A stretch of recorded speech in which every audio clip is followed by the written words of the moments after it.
আসসালামু আলাইকুম প্রিয় দর্শক, রাষ্ট্রপতি মোহাম্মদ শাহাবুদ্দিন সাহেবের যে পদত্যাগ, এটা এখন সময়ের ব্যাপার। গত 2-3 দিন ধরে কানাঘুষা শোনা যাচ্ছিল এবং আমি যতটুকু জানি এবং খুবই নির্ভরযোগ্য সূত্র থেকেই আমি জেনেছি যে 2-3 দিন সময় ম্যাক্সিমাম, এটা যে কোনো সময় উনি পদত্যাগ করতেছেন। এবং এই জন্যই পদত্যাগ করছেন। কেন করছেন? এই কারণটা কি? ওনার মেয়াদ তো শেষ হয়নি। উনি রাষ্ট্রপতি হিসেবে নিয়োগ পেয়েছিলেন 2023 সালের 24 এপ্রিল। সেই হিসাবে 2028 সালের এপ্রিলে ওনার মেয়াদ শেষ হওয়ার কথা, আর এখন চলছে 2026 সালের জুলাই মাস। তাহলে ওনার কিন্তু আরও প্রায় 2 বছর মেয়াদ আছে, কিন্তু তার আগেই ওনার চলে যাওয়ার বিষয়টা এখন মোটামুটি চূড়ান্ত হয়ে গেছে। দেখুন, রাষ্ট্রপতি কিভাবে চলে যান। রাষ্ট্রপতি একাধিকভাবে চলে যেতে পারেন, মেয়াদ শেষ হলে চলে যেতে পারেন, উনি নিজে থেকে পদত্যাগ করতে পারেন, ওনার যদি মৃত্যু হয় তাহলে চলে যেতে পারেন, এবং ওনাকে যদি অভিশংসন করা হয়, মানে রাষ্ট্রপতি তো নির্বাচিত হন সংসদ সদস্যদের দ্বারা। যদি সংসদ সদস্যরা চান যে ওনাকে আর রাষ্ট্রপতি থাকার ওনারা চান না, তাহলে ভোট দিয়ে ওনাকে করে দিতে পারেন। সেক্ষেত্রে নিয়মটা হলো যে সংখ্যাগরিষ্ঠ সংখ্যক, মানে মিনিমাম 151 জন সংসদ সদস্য স্বাক্ষরযুক্ত একটা কাগজে ওনারা স্পিকারের কাছে বলবেন যে ওনারা রাষ্ট্রপতির অভিশংসন চান। তখন রাষ্ট্রপতি সেটা নিয়ে আলোচনা করবেন, কথাবার্তা হবে, রাষ্ট্রপতি তার প্রতিনিধিও পাঠাতে পারেন, তারপরে সেটা একটা ভোট হবে। সেই ভোটে যদি 2/3 সংসদ সদস্য চান যে রাষ্ট্রপতিকে ওনারা চান না, তাহলে রাষ্ট্রপতির অভিশংসন হয়ে যায়, ওনার পদ চলে যায়। আরেকটা পদ্ধতি আছে, যদি রাষ্ট্রপতি শারীরিকভাবে অক্ষম হন, যদি মানসিকভাবে ওনার অসুস্থতা ধরা পড়ে, এ সমস্ত কারণেও ওনাকে সরিয়ে দেওয়া যেতে পারে। তো শাহাবুদ্দিন সাহেব কীভাবে যাচ্ছেন? শাহাবুদ্দিন সাহেবকে অভিশংসন করা হবে এটা নিশ্চয়ই উনি চান না, আমি যতটুকু বুঝি চান না। এবং আমি এটাও বুঝি ওনার সঙ্গে সরকারের সম্পর্কটা একেবারে দা কুমড়ার মতো নয়। উনি আসলে নিজে থেকে পদত্যাগ করতে চাচ্ছেন, পদত্যাগ হয়তো করবেন। উনি এর আগেও একবার বলেছিলেন যদি এই সরকার তাকে রাষ্ট্রপতি হিসেবে না চায় তাহলে উনি থাকবেন না। মানে এটাই স্বাভাবিক, কারণ উনি ঝগড়াঝাটি করে থাকতে চাচ্ছেন না, উনি মান সম্মান নিয়ে যেতে চাচ্ছেন। এখন যদি মান সম্মান নিয়ে উনি যেতে চান তাহলে তো কোনো সমস্যা নেই, উনি যেতেই পারেন, উনি নিজে থেকে পদত্যাগ করবেন, তারপর বিএনপি আরেকজনকে বানাবেন। আর যদি উনি পদত্যাগ না করেন, ধরা যায় বিএনপি চায় কিন্তু উনি পদত্যাগ করতে চাচ্ছেন না, তখন কি হবে? অভিশংসনের আয়োজন করা হবে, আরও কিছুদিন চলবে এবং একটা সম্পর্কটা তিক্ততার পর্যায়ে পৌঁছবে। সেটা হওয়াটা স্বাভাবিক না। সবচেয়ে ভালো হতো যদি বিএনপি তাদের এই প্রথম 5 বছর, রাষ্ট্রপতির 5 বছর, মানে 2028 এপ্রিল পর্যন্ত এই রাষ্ট্রপতিকে রেখেই দিতেন। আমি পার্সোনালি মনে করি এই কারণে যে আসলে আমাদের রাষ্ট্রপতির তেমন কোনো ক্ষমতা নাই। যতটুকু ক্ষমতা আছে এই রাষ্ট্রপতি সেই ক্ষমতার কিছুই এই বিএনপি সরকারের বিরুদ্ধে প্রয়োগ করেন নাই। বিএনপি সরকার যা যা বলেছেন উনি তাই করেছেন। এমনকি জাতীয় সংসদের রাষ্ট্রপতি যে প্রথম ভাষণ, সেই ভাষণেও কিন্তু উনি বিএনপি যেভাবে চেয়েছেন সেভাবেই দিয়েছেন। এবং সেখানে তাকে যারা রাষ্ট্রপতি বানিয়েছিল, যে সংসদ, মানে শেখ হাসিনার সংসদ, সেই শেখ হাসিনার সমালোচনা কিন্তু ওখানে করেছেন। আজীবন আওয়ামী লীগ করা এই ভদ্রলোক, যদিও রাষ্ট্রপতি হওয়ার সঙ্গে সঙ্গে তার কোনো দলীয় পরিচয় থাকে না, সে কারণে তারপরেও কিন্তু উনি এটা করেছেন। এটাকে আমি খুবই পজিটিভভাবেই দেখি, কারণ বিএনপির সঙ্গে তার সম্পর্কের যে একটা পজিটিভ একটা চেহারা, এটা এই ঘটনার মাধ্যমে প্রকাশিত হয়েছে।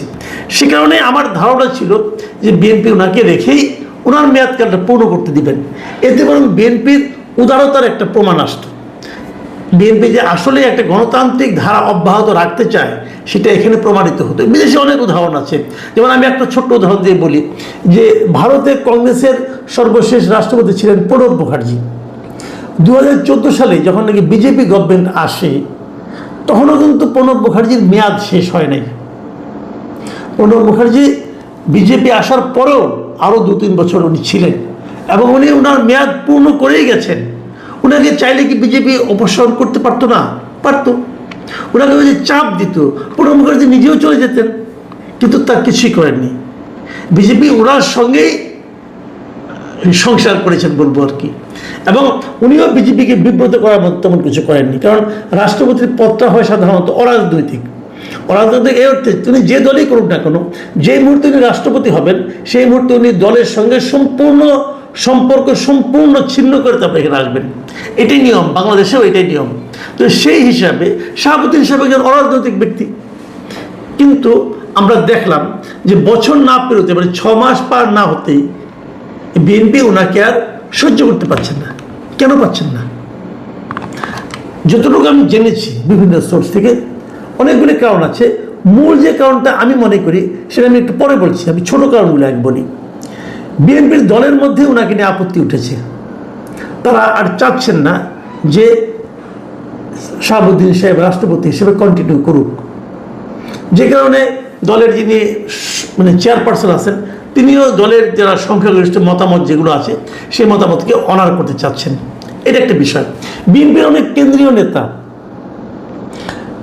যা অনেকে আশা করছেন তাদের মূল্যায়ন ঠিক মতো হয়নি, অনেকে ভাবছেন তাদেরকে রাষ্ট্রপতি করা যেতে পারে। বিএনপিতে অনেক দিন ধরে অনেকেই করছেন, তারাও তো একটা কিছু প্রতিদান চাইবেন।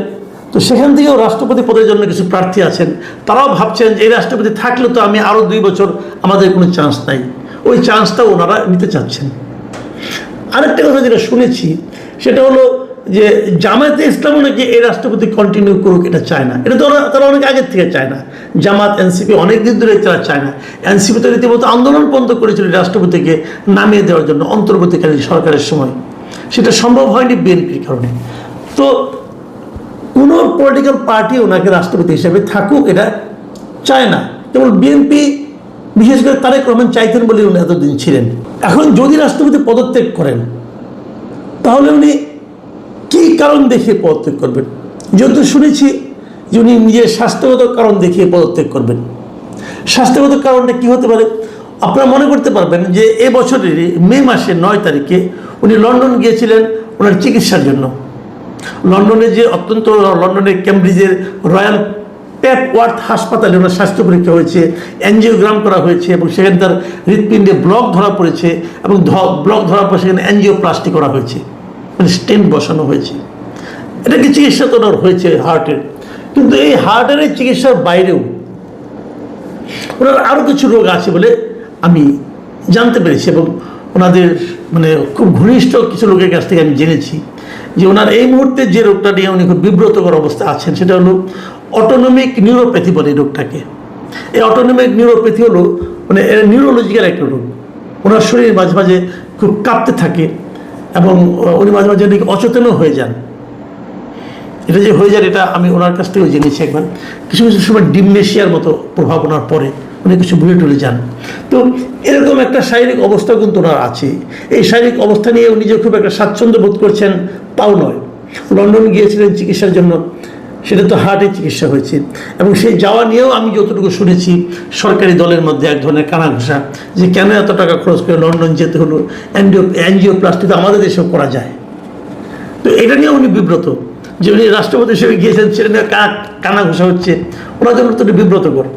তো উনি চাচ্ছেন হয়তো, এমন যতটুকু শুনেছি যে উনি রাষ্ট্রপতি হিসেবে পদত্যাগ করার পর সপ্তাহখানেক দেশে থাকবেন, তারপরে চিকিৎসার বাইরে যাবেন, সিঙ্গাপুরে অথবা অন্য কোথাও যে চিকিৎসা করাবেন, এরকম কথাও শুনেছি। যাই হোক, মোদ্দা কথা হচ্ছে আমরা আমাদের রাষ্ট্রপতি শাহাবুদ্দিন আহমেদ সাহেবকে হয়তো আর পাচ্ছি না। আমাদের জন্য উনি ছিলেন আমাদের দেশের 22তম রাষ্ট্রপতি। আমরা 23তম রাষ্ট্রপতির জন্য অপেক্ষা করব। কিভাবে হবে এইটুকু বলে শেষ করি আলোচনাটা। যেটা হবে, প্রথমত যেটা হতে পারে যে উনি চলে যাওয়ার পর আমাদের যিনি স্পিকার আছেন তিনি ভারপ্রাপ্ত রাষ্ট্রপতি হবেন, উনি রাষ্ট্রপতি হিসেবে দায়িত্ব পালন করবেন। তারপর হয়তো একটা নির্বাচনের মাধ্যমে একজন স্থায়ী রাষ্ট্রপতি নিয়োগ করা হবে। এরই মধ্যে বেশ কয়েকজনের নাম শোনা যাচ্ছে তালিকায় যারা আছেন যে কাদেরকে করা হতে পারে। এবং খুব বিস্ময়কর হলো বেশ কয়েকজন পলিটিশিয়ানের পাশাপাশি একজন আমলার নাম শোনা যাচ্ছে। মানে আমি এতে খুবই হতাশ এবং বিস্মিত হয়েছি। এবং সে আমলায় এখনও উনি কিন্তু মন্ত্রী পরিষদ সচিব হিসেবে কাজ করছেন, ডক্টর নাসিমুল গনি। ওনার খুব একটা সুনাম আমি শুনিনি। রাজনৈতিকভাবে যে ওনার খুবই একটা সুনাম শোনা গেছে এটা আমি শুনিনি, বরং হিজবুত তাহরিরের সঙ্গে, নিষিদ্ধ সংগঠন, তার সঙ্গে ওনার একটা সম্পর্ক ছিল বলে এক ধরনের কিন্তু আলোচনা আছে। তো তাকে শোনা যাচ্ছে উনি নাকি জামাতের পছন্দ, অথবা উনি নাকি যুক্তরাষ্ট্রের পছন্দ, এই ধরনের কিছু কথা আকাশে বাতাসে শুনি আর কি। তো এটা যদি হয়, বাংলাদেশে কোনো কিছুই অসম্ভব না, এটা সব সম্ভবের দেশ। যদি এটা হয়, আমি মনে করি এটা বিএনপির জন্য হবে খুবই ঝুঁকিপূর্ণ একটা কাজ। কারণ বিএনপি এরই মধ্যে বেশ কিছু কাজ করেছেন, বিশেষ করে ওনার পররাষ্ট্রমন্ত্রী নিয়োগ করাটা, এই ডক্টর খলিলকে, এটা নিয়ে কিন্তু বিএনপিকে এখনও তো কিছু টের পাচ্ছেন না। দেখবেন সামনের দিনগুলিতে এটা নিয়ে বড় একটা প্রশ্নের মুখে বিএনপিকে পড়তে হবে। আর যদি নাসিমুল গনিকে করা হয় রাষ্ট্রপতি, তো সেটা একটা ভয়ঙ্কর পরিণতি পাবে বলে আমার মনে হয়। আবার এমন হতে পারে সরকার যদি মনে করে ভয়ঙ্কর পরিণতি হোক, আমরা চ্যালেঞ্জটা গ্রহণ করলাম, তাও হতে পারে তারা চ্যালেঞ্জ গ্রহণ করলেন, আমি জানি না তারা কী করবেন। কিন্তু যদি রাজনৈতিক ক্যারেক্টার হয়, সেক্ষেত্রে যাদের নাম শোনা যাচ্ছে, বিএনপির সিনিয়র যারা লিডার আছেন তাদের মধ্যে বেশ কয়েকজনের নাম শোনা যাচ্ছে। এর মধ্যে ডক্টর মোশাররফ হোসেন, খন্দকার মোশাররফ হোসেন, মির্জা ফখরুল ইসলাম আলমগীর, ডক্টর আব্দুল মঈন খান, নজরুল ইসলাম খান, এদের নাম শোনা যাচ্ছে। এদের মধ্যে এই চারজনের মধ্যে কাকে করা হবে আমি জানি না ঠিক, কিন্তু আমি ব্যক্তিগতভাবে মনে করি এদের মধ্যে আমার কাছে মনে হয় যে যাকে বানালে সব দিক দিয়ে ভালো হতে পারে, মানে আমি, এটা আমার পার্সোনাল চয়েস, এটা মানতে হবে। আবার দেখলাম মাহবুব কামাল ভাই, আমাদের একজন সিনিয়র সাংবাদিক, উনি ডক্টর মাহবুবুল্লাহর নাম বলেছেন যে তাকে বানালো নাকি ভালো হবে। তো হতে পারে, যে কাউকে হতে পারে। তবে আমি মনে করি কোনো একটা রাজনীতিতে যারা প্রবীণ রাজনীতিবিদ যারা আছেন, তাদের মাঝখান থেকে কাউকে না কাউকে বানালে সেটা হবে সবচেয়ে গ্রহণযোগ্য। এবং আমি নিজে পার্সোনালি মনে করি ডক্টর আব্দুল মঈন খান, উনি সব দিক দিয়ে আমার মনে হয় যে এই পদের জন্য সবচেয়ে ফিট লোক হবেন। কারণ ভদ্রলোক উনি অত্যন্ত শিক্ষিত, মার্জিত, এবং তার বিরুদ্ধে দুর্নীতির কোনো অভিযোগ আছে বলে আমি এখনো জানি না। মানে একজন নিষ্কলুষ টাইপের ক্যারেক্টার উনি। শারীরিক অবস্থা ওনার ভালো, শারীরিক অবস্থাটাও দেখতে হবে। খন্দকার মোশাররফ হোসেনের একটা শারীরিক অবস্থা খুবই খারাপ, যুদ্ধরাম যে নজরুল ইসলাম খানের শারীরিক অবস্থাও ভালো না। কাজে আমি নিজে ব্যক্তিগতভাবে মনে করি যদি ডক্টর আব্দুল মঈন খানকে করা হয়, এটা তাদের নিয়ে আমি জাস্ট আমি একটা হাইপোথেটিক্যাল কথা বললাম আর কি। তবে এটা ঠিক, আমরা খুব শিগগিরই হয়তো এই সপ্তাহের মধ্যেই অথবা এক মাসের মধ্যে আমরা একজন নতুন রাষ্ট্রপতি পেতে যাচ্ছি, যিনি হবেন 23তম রাষ্ট্রপতি। এখন যে প্রসঙ্গটা বলে শেষ করব, যে কথাটা শুরুতে বলতে চেয়েছিলাম, যে শাহাবুদ্দিন সাহেবের বিদায়ের মূল কারণটা কি? ওরা কিন্তু বিএনপি 6 মাস সহ্য করলো, আর কেউ সহ্য করতে পারছে না। আমার যেটা মনে হয় সেটা নিয়ে আপনাদের সঙ্গে একটু আমি মত বিনিময় করতে চাই। সেটা হলো, আপনারা দেখেছেন কিছুদিন আগে আওয়ামী লীগের সভানেত্রী শেখ হাসিনা বলেছেন যে উনি ডিসেম্বরে দেশে আসছেন। এখন উনি ডিসেম্বরের আগে দেশে আসছেন। এখন ডিসেম্বরের আগে মানে যে কোনো সময় উনি আসতে পারেন, অথবা আসার চেষ্টা করতে পারেন, অথবা আশা নিয়ে নানা ধরনের আলোচনা হতে পারে। এই যে আওয়ামী লীগের ফিরে আসা, ফিরে আসতে চাওয়া, আওয়ামী লীগ সভানেত্রী ফিরে আসতে চাওয়া, এটা নিয়ে কিন্তু বেশ কিছু ঘটনা ঘটেছে। ভারতের ভূমিকা এখানে কি?